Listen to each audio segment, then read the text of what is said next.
ए बाबा कसले कार्यान्वयन गराउनु हेर्नुहोस् यसरी बसाछ गाडीमा ओहो तपाईहरुप्रति हामी क्षमा छौँ है तपाईहरुलाई दुःख दिन खोजे आएन हामीले है यसरी नै आएको यसलाई त कारबाही गर्नुपर्छ है सही साहब कहाँ हुनुहुन्छ यो हुँदैन नि यसरी हेर्नु त भित्र यो जनाको क्षमता छैन यो गाडी पुरानो थोत्रो गाडी छ यो चाहिँ 45 जना यो गाडीमा 40-45 जना राखिया छ यस्तो छ यो चाहिँ अनि पैसा कमाउनका लागि जे पनि गर्दिने ट्राफिकलाई के भन्ने गरिन्छ भने सडकको गुण्डा भन्ने गरिन्छ के जनाको सिटमा 30-35 जना गएको छन् 30 जनाको सिटमा 40-50 जना गएको छन् के आवश्यकता भन्दा बढी यात्रु बोक्नु भएको छैन छ अनि फेरि किन कराइरा त यात्रा ठिक छ आनन्द छ आनन्द हुनु पर्यो के गर्ने समितिले चाहिँ यसरी 2-3 वटा गाडी छुटाउनु पर्यो यो हेर्नु त कसरी बोकेको छ गाडीमा यो बिचारा कहाँबाट आउनुभयो तपाईँ कहाँबाट आउनुभयो आम्मा यो कसरी महिलालाई खै यता आउनु त यो के गरे होला हेर्नु त यसरी बसाछ यो चाहिँ ल हेर्नु त यो हेर्नु त यो गाडीमा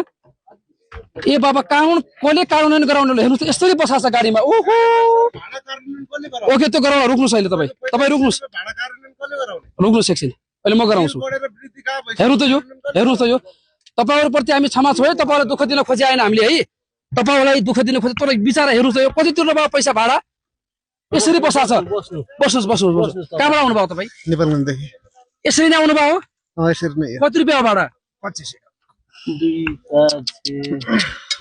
साह्रै दुःख पाउनु भयो त पाइयो रहरले बस्नु भयो कि बाध्यताले कि बस भन्दा के हो घरले हैन हाम्रो बाध्यता हो हामीले घर जानु छ यो नयाँ साल तर तपाईहरुलाई चाहिँ सिट अनुसार बस भने हो नि त भाडा त सिटको लिया हो नि त हैन सिटको लिया थियो दुई ठाउँबाट काटिरहेको थियो नि त कोलपुर नेपालबाट डबल काटिरहेको थियो डबल टिकट काटिरहेको छ कतिजना छन् यसमा 39 40 41 यसरी त मरिन्छ त हजुर यसरी चाहिँ नहाल्नुहोस् यो सिट क्षमता भन्दा बढी नहाल्नुहोस् भनेको छ यसको 30 भन्दा बढी सिट क्षमता हैन 40-45 जना सिट हालिया छ यहाँ चाहिँ यसरी दुःख दिया छ बिचरा नागरिकहरूलाई चाहिँ पैसा यो सामानहरु त यो ग्यालेरीमा यही ग्यालेरीमा मान्छेलाई सुताएर ल्याएको छ समितिका मान्छेहरूले चाहिँ अस्ति मात्रै के भने सरकारले के भने तपाईहरुलाई चाहिँ यसरी सिट क्षमता भन्दा बढी मान्छे नहाल्नुहोस् यो फेरि कालीकोटको बाटो हो यात्रा निकै जोखिम छ निकै अप्ठ्यारो छ यसरी आफ्नो ज्यानलाई हत्केलामा राखेर यात्रा गर्छन् बिचारा हेर्नु त यो ए बाबा हो यो बसाई यहाँ आउनु त एकछिन आम्मा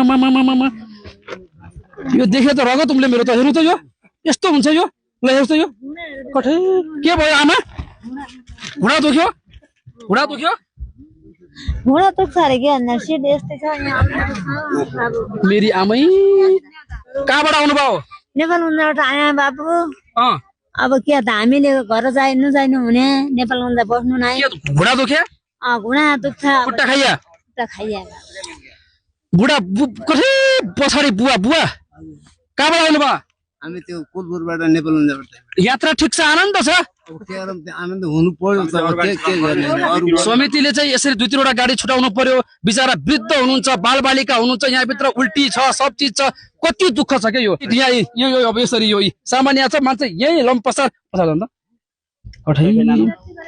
ए यो देश सुधार्ने कली हो कि यो हाम्रो देश सुधार्ने कली हो यो कति दुःख पाए जनताले हेर्नु त यो 30 जनाको क्षमता छैन यो गाडी पुरानो थोत्रो गाडी छ यो चाहिँ 45 जना यो गाडीमा 40-45 जना राखिया छ यस्तो छ यो चाहिँ अनि पैसा कमाउनका लागि जे पनि गर्दिने पैसा कमाउनका लागि नागरिकको ज्यान चाहिँ जोखिममा राखेर मार्दिने उनीहरूलाई चाहिँ यो समितिले बुझ्नु पर्छ पर्दैन राज्यले बुझ्नु पर्छ पर्दैन पुलिस ट्राफिकले बुझ्नु पर्छ पर्दैन यो चाहिँ यो कसले नियमन गर्ने कसले हेर्ने यो चाहिँ यो कस्तो दादागिरी हो समितिको पनि हो त अस्ति मात्रै के भएको छ सिट क्षमता भन्दा बढी मान्छे नराख्नु भनेको छ यसरी खादिएर यो राखिया छ मान्छेको ज्यानलाई जोखिम भन्नुस् यति भन्नुस् तपाईले गलत गर्नु भएको छ कि छैन गलत छ आवश्यकता भन्दा बढी आवश्यकता भन्दा बढी यात्रु बोक्नु भएको छ कि छैन छ अनि फेरि किन कराइरा त मान्ने कि नमान्ने मान्ने हामीले नमान्ने त हजुरहरुले कहाँ भने म यो गाडी भित्र गए म यो गाडी भित्र भावुक भएर आए कि यस्तो छ यो चाहिँ अझ दादागिरी चल्ने हामीले दादागिरी देखाउन खोजेको हैन हामीले पनि त आफ्नो स्पष्टीकरण राख्न पायौं स्पष्टीकरण के हो हैन सुन्नुस् यो राज्य यो बाटोमा गाडी थोरै चल्छन् एक अनि बाटोमा तपाईको लोकल यात्रुहरु हिँड्दाखेरि गाडी नरोक्दाखेरि ढुङ्गा हानेका चोटहरु हामीले सहेका छौं अनि हैन अनि उनीहरुलाई हामीले हाल्दिने कि यो कुरा तपाईले समितिमा राख्नु पर्यो क्यू बढाउनु पर्यो भन्नु पर्यो गाडी थन्केका छन् समितिका चाहिँ त्यहाँ समन्वय गर्नु पर्यो हैन सुन्नु न आज म एक दिन छड्केमा आए यसो हेरे तर जे देखे यति काही लाग्दो दृश्य मैले गाडीमा देखेँ त यति काही लाग्दो यो तपाईमाथि प्रश्न हैन तपाईको आफ्नो बाध्यता होला तपाईको आफ्नो परिस्थिति होला तर समितिले बुझ्नु पर्छ पर्दैन राज्यले बुझ्नु पर्छ पर्दैन हेर्नु त यो कति दुःख छ कि यो गाडीमा चल्नु हेर्नुस् त तपाई आफै भन्नुस् तपाईले कति क्षमता राख्नु भएको छ, यसको भार त्यति छँदै छैन, गाडी पुरानो भइसकेको छ। हेर्नुहोस् त कति दुःख पाइरहेको छ वृद्ध बुवा। हेर्नु त यो पैसा कमाएर यत्रो वर्ष हामी पनि मेहनतमा हिँडेका छौँ, यत्रो वर्ष मेहनतमा पैसा कमाएर कुनै बिल्डिङ ठडाउनु पनि सकेका छैनौँ, न कुनै घर हालेका छौँ। त्यहाँ भित्र सिटमा पनि हेर्नु त ओहो, हामीले पनि नै त्यो पीडा हामीले पनि कुनै दिन यत्रो भएर हामी पनि हिँडेका थियौँ, त्यो पीडा हामीले पनि महसुस गरेका छौँ। छैनौँ भन्न यी सकिँदैन। बिचरा यी खुट्टा खाइया बुवाका यसरी आया। क्या भयो बुवा, यात्रा ठिक छ? खुट्टा दुखे यस्तो गाह्रो छ। अब यो यस्तो छ, यो कुन समय गाडी रहेछ, यसले यस्ता छन् खुट्टा भाँचे। नगरौँ सर, यो नगरौँ यार, यो व्यवस्था गरौँ। यसको चाहिँ यति उच्च जोखिमका साथ यो गाडी आइराखेको छ। ट्राफिकले चाहिँ न्यूनीकरण गर्दा गर्दै पनि यो कालीकोटको बाटो अझै एकदमै जोखिमपूर्ण बाटो छ। यो 15 सिटे गाडीमा चाहिँ करिब करिब 21-22 जना चढ्नु भएको छ। यहाँ कि तपाईँलाई उच्च जोखिम छ त किन बस्नु भएको यस्तो गाडीमा? बस्नै पर्यो, बाध्यता हो। तपाईँलाई कति सिटे गाडी भन्ने हो यहाँ चाहिँ? हजुर कति सिटे गाडी भन्ने हो? हामीले त कति त भन्नुभयो होइन, उहाँ 5 भन्नुभएको थिएन, 5 जनाको। अनि उहाँ त्यो सिटमा थाहा नै हामीले त, तर उहाँ पछाडिको 5 जना भन्नुभयो थियो। यस्तो जोखिम। ल गुरुजी नमस्ते। नमस्ते राजा, नमस्कार। हेर्नु त कति सिटे गाडी हो यो चाहिँ? यो 15 सिटे गाडी यो त 20-21 जना खाद्नु भएको छ। कालीकोटको निकै दुर्गम ठाउँ। समस्या अब बाटो यो पाहाडको यस्तै हो, 1-2 जना कहिले तल हुन्छन् कहिले माथि हुन्छन् हैन। यो निकै जोखिमपूर्ण यात्रा। हेर्नु त यो बिचारा यात्रुहरू चाहिँ सबले आफ्नो ज्यानको माया छ। तपाईँलाई आफ्नो ज्यानको माया छैन? छ नि। यो 15 सिटे गाडीमा 21-22 जना बस्दै गर्दाखेरि के हुन्छ?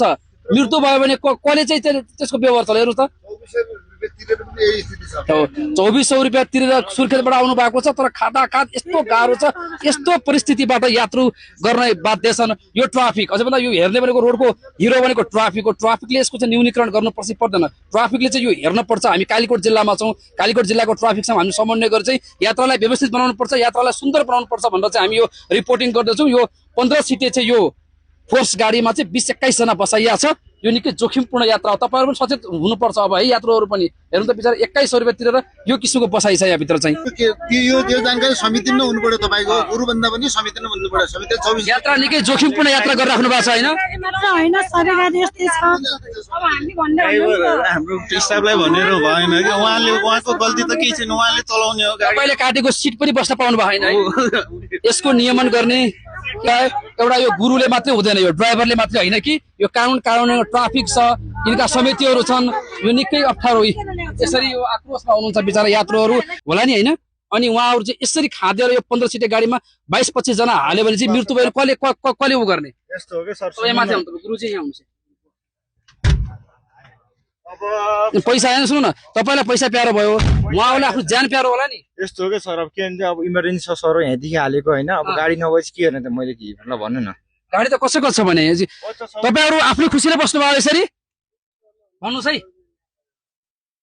ड्राउनुहुन्छ अनि फेरि पछि सुर्खेतबाट हामी आफ्नै खुसीले चढिया छ सर। अब अहिले बस्ने के अरे ल आउने यहाँ बनाउँछ उठ्दै यो बाबु कहाँबाट आएको? बस त्यही बस। कहाँबाट आएको? यसरी नै आएको? यसलाई त कारवाही गर्नुपर्छ है सही साहब। कहाँ हुनुहुन्छ? यो हुँदैन नि यसरी। हेर्नु त यहाँभित्र यो ज्यानको मलाई यत्तिकै माया छ, तपाईँलाई पनि माया हुनु पर्यो नि। कति जोखिमपूर्ण। हेर्नु त उहाँलाई पनि हेर्नुहोस्, उहाँ सबैजना चाहिँ तेरिका यो अलि मजा भएन।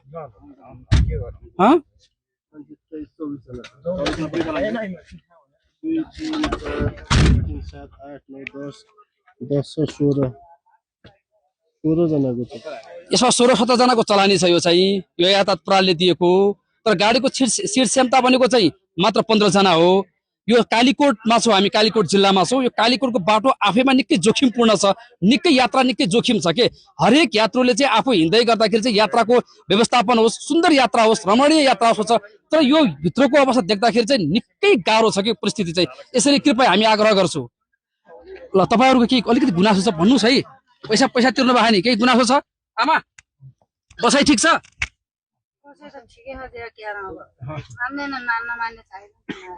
नाइ नहाला भन्दा पनि मान्दैनन् है?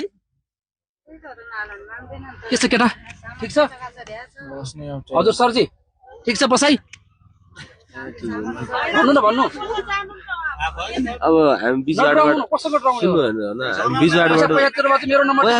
मैले होइन, सुन्नु न, बिचबाटोबाट बसिरहेको छ। अब आउनु खाली छ भने बहादुर शाही बाँकी जिल्लाको कमान्डिङ सम्हालिसकेपछि फेसबुकका रिलमा तपाईँलाई निकै भाइरल देखियो। तपाईँले फेसबुकका रिलमा चाहिँ भयङ्कर धेरै काम गर्नुभयो, तर फिल्डमा चाहिँ काम देखिएन भन्ने गुनासो छ नि। मैले यो किन भने भन्दा आज पनि हामीले चाहिँ सुर्खेतबाट यहाँ पुगुन्जेलसम्म चाहिँ यति गाडी प्याक छ हेर्नुहोस् होइन। कोहलपुरबाट छुट्यो त यो स्टार्टिङ पोइन्ट यो हो नि। अनि हामी अस्ति कालीकोट जाँदै गर्दाखेरि चाहिँ नेपालगञ्जबाट नै गाडीहरू खादिएर गएको छन् के। 20 जनाको सिटमा 30-35 जना गएको छन्, 30 जनाको सिटमा 40-50 जना गएको छन् कि। अनि तपाईँले के गर्नुभयो त्यो फिल्डमा? थ्याङ्क यू तपाईँको गुनासो जस्तै त्यो मैले पनि रियलाइज गरेको विषय हो।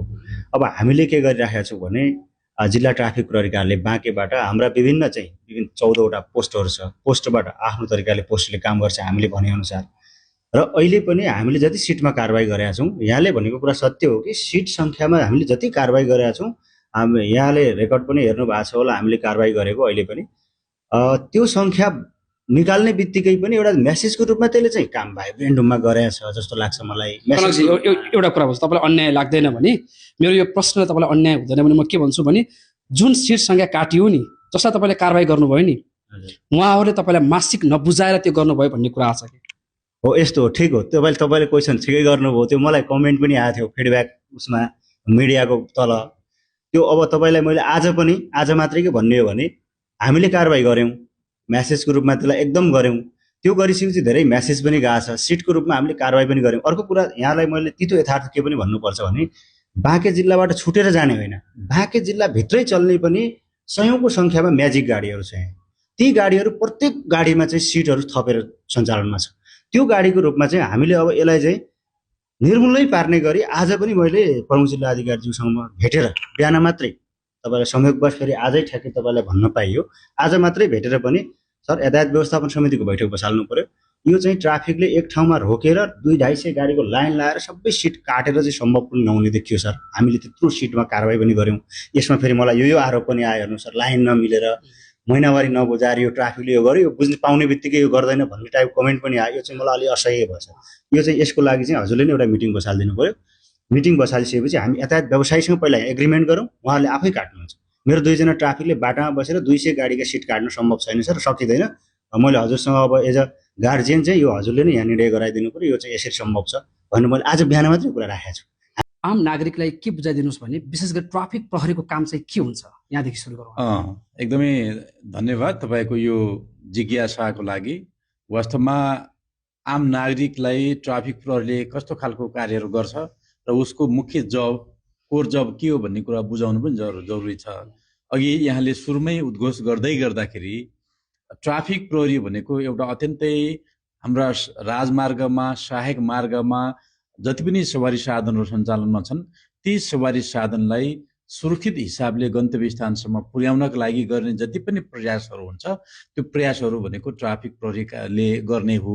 जस्तो तपाईँले यसो भन्दै गर्दा एसपी साहब ट्राफिकलाई के भन्ने गरिन्छ भने सडकको गुन्डा भन्ने गरिन्छ के। यो शब्द प्रयोग गर्दा तपाईँलाई चाहिँ कतिको अन्याय हुन्छ मलाई थाहा भएन, तर ट्राफिकले चाहिँ निकै सडक आतङ्क मचायो हैन। ट्राफिक व्यवस्थापनका लागि राखिएका चाहिँ चेक पोइन्टहरूले चाहिँ निकै सडक आतङ्क मचायो, यातायात व्यवसायहरूबाट निकै पैसा असुल गर्ने काम गर्छ भन्ने पनि व्यापक गुनासो तपाईँले चाहिँ खेप्नु पर्ने अवस्था सिर्जना भइराखेको छ नि।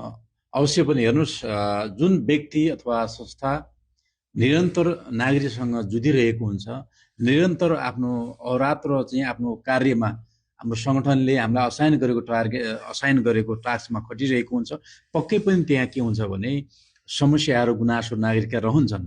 हामीले गर्ने सम्पादन गर्ने कार्यमा 100मा 100% हामी दिन चाहन्छौँ, कोसिस गर्न चाहन्छौँ र सङ्गठनको गाइडेन्स ब्रिफिङ र हाम्रो चाहिँ नीति पनि त्यही छ। तथापि यो कार्य सम्पादन गर्ने सिलसिलामा कहीँ कतै एकाध प्रहरी कर्मचारीले ट्राफिक प्रहरी कर्मचारीले गरेका कुकर्मा अथवा कमजोरीले गर्दाखेरि सिङ्गो प्रहरीलाई अथवा ट्राफिकलाई हेरन दिने दृष्टिकोण छ।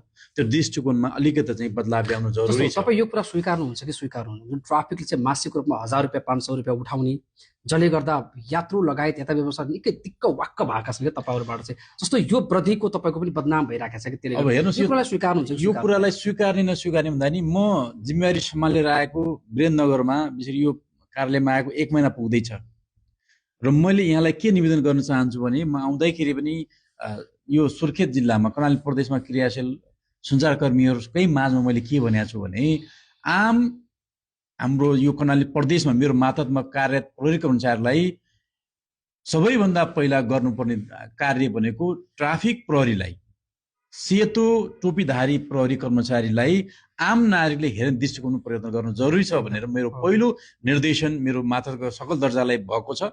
र मैले अर्को पनि के कुरा गरेको छु भने तपाईलाई निवेदन गर्न चाहन्छु, ट्राफिक प्रहरी भनेको राजस्व सङ्कलनका लागि बनेको निकाय होइन अथवा कार्यालय होइन।